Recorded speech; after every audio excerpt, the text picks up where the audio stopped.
Hello everyone, and welcome to History of the Ancient World.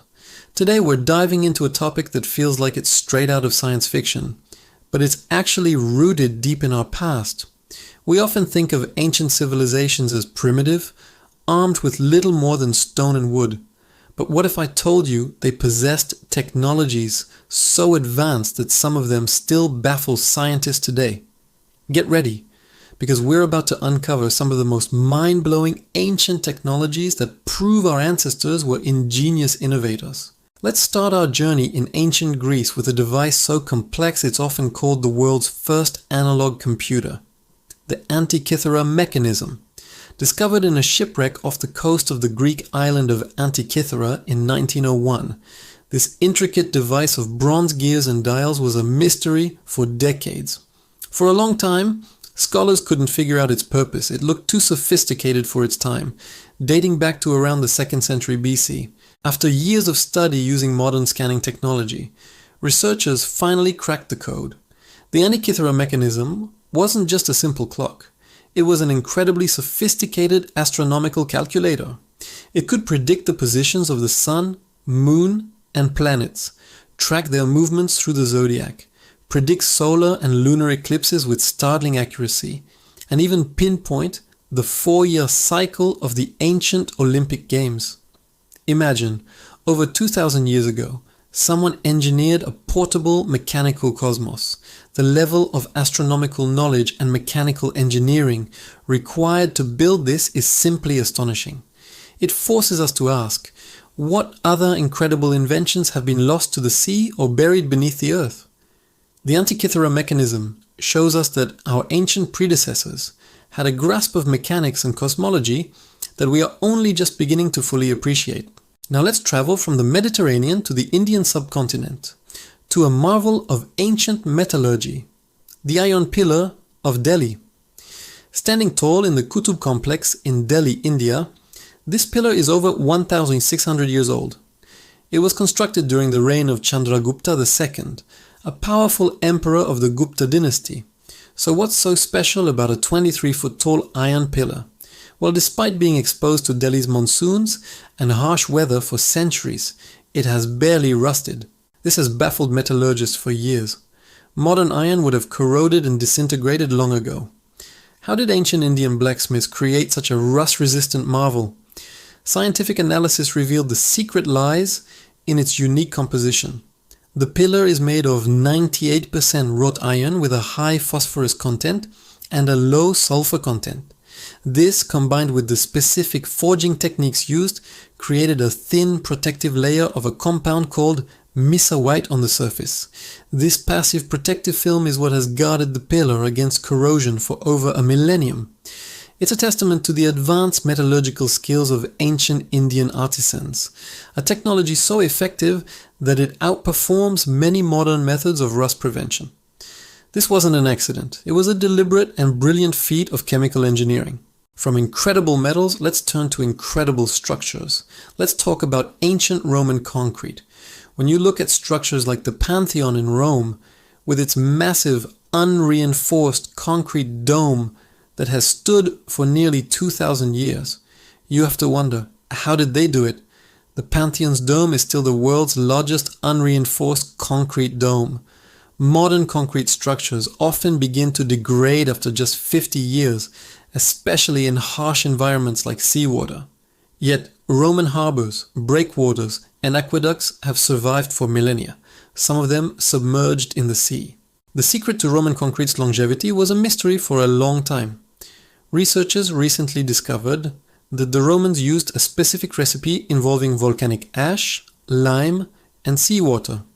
They found that when seawater percolates through the concrete, it reacts with the volcanic ash to form incredibly stable and rare minerals, like aluminous tobermorite. These interlocking crystals actually make the concrete stronger over time. In essence, the Romans created a type of living concrete that heals and reinforces itself when exposed to the elements. They didn't just build for their lifetime, they built for eternity. This sustainable, self-healing technology is something modern engineers are now studying intensely, hoping to replicate it for our own infrastructure. Now let's journey across the world to ancient Mesopotamia, the cradle of civilization, and talk about something that might seem mundane, but was revolutionary. Batteries. That's right, batteries. In 1938, near Baghdad, Iraq, a strange clay pot was discovered. Dating back to the Parthian period, around 250 BC, this object, now known as the Baghdad battery, consisted of a ceramic jar, a copper cylinder, and an iron rod. When filled with an acidic liquid like vinegar or grape juice, this simple setup could generate a small electrical current, about 1 volt. So, what were these ancient batteries used for? The truth is, we don't know for sure. There are no written records describing their function. Some scholars speculate they were used for electroplating, coating one metal with a thin layer of another, like gold or silver. Imagine ancient artisans using this technology to create stunning, gilded jewelry. Others suggest they might have been used in religious rituals to create a tingling sensation, making statues seem divinely alive. A more practical theory is that they were used for a form of early acupuncture or pain relief, using the mild electrical current for therapy. Whatever their purpose, the Baghdad battery suggests that a basic understanding of electricity may have existed 2000 years before Alessandro Volta invented the modern battery. It's a tantalizing glimpse into a lost world of ancient electrical science. Let's stay in the Middle East and head to ancient Syria. In the city of Damascus, master blacksmiths forged legendary swords from the 8th to the 18th centuries. These blades, made of Damascus steel, were renowned for their incredible strength, sharpness, and a distinctive, beautiful wavy pattern on their surface called damask. Legends say a Damascus steel blade could cut through a silk scarf falling on its edge and could bend 90 degrees without breaking. What made this steel so special? It was made from a raw material called Wootz steel, which was imported from India.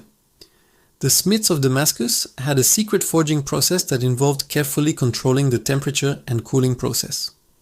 Modern analysis has revealed that Damascus steel contains carbon nanotubes and cementite nanowires. These incredibly strong, microscopic structures are what gave the blades their legendary properties. This is a form of nanotechnology created centuries before we even had the tools to see things at the nanoscale. Sadly, the exact formula and technique for creating true Damascus steel were lost around the 18th century. The specific composition of the Wootz ore changed, and the secret knowledge was not passed down. Today, metallurgists are still trying to perfectly replicate this ancient nanotech marvel. Finally, let's look at the skies of ancient Nazca in Peru. Etched into the dry desert floor are hundreds of massive geoglyphs known as the Nazca lines. These designs, created between 500 BC and 500 AD, depict animals like hummingbirds, spiders, and monkeys, as well as geometric shapes and straight lines that run for miles.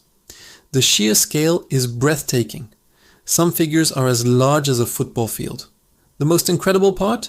They are only fully visible from the air. This raises a fascinating question. How and why did the Nazca people create these enormous drawings that they themselves couldn't fully appreciate from the ground? And more importantly, if they were meant to be seen from above, who was the intended audience? Some theories suggest they were part of astronomical calendars or related to water rituals in the arid desert. But the most intriguing and controversial theory is that the Nazca people had some form of aviation. Proponents of this idea suggest they might have used large hot air balloons made from the textiles and reeds readily available in the region to get an aerial view to direct and admire their creations. In 1975, a team actually built and flew a simple hot air balloon using only materials and technologies believed to be available to the Nazca. It worked. While there's no definitive proof of ancient flight, the Nazca lines remain an awe-inspiring puzzle that challenges our assumptions about the limits of ancient capabilities. From computer-like mechanisms and rust-proof iron to self-healing concrete, ancient batteries, nanotechnology in swords, and possible early aviation, it's clear that the ancient world was far more advanced than we often give it credit for. These technologies weren't just primitive tools. They were the result of brilliant minds, careful observation, and generations of accumulated knowledge. They remind us that innovation is not just a modern phenomenon, but a fundamental part of the human story. Who knows what other forgotten wonders are still waiting to be rediscovered? Thank you so much for joining me on this journey through time. What ancient technology fascinates you the most? Let me know in the comments below. If you enjoyed this video, please give it a thumbs up and don't forget to subscribe to History of the Ancient World and hit the notification bell so you don't miss our next adventure into the past. Thanks for watching and see you next time.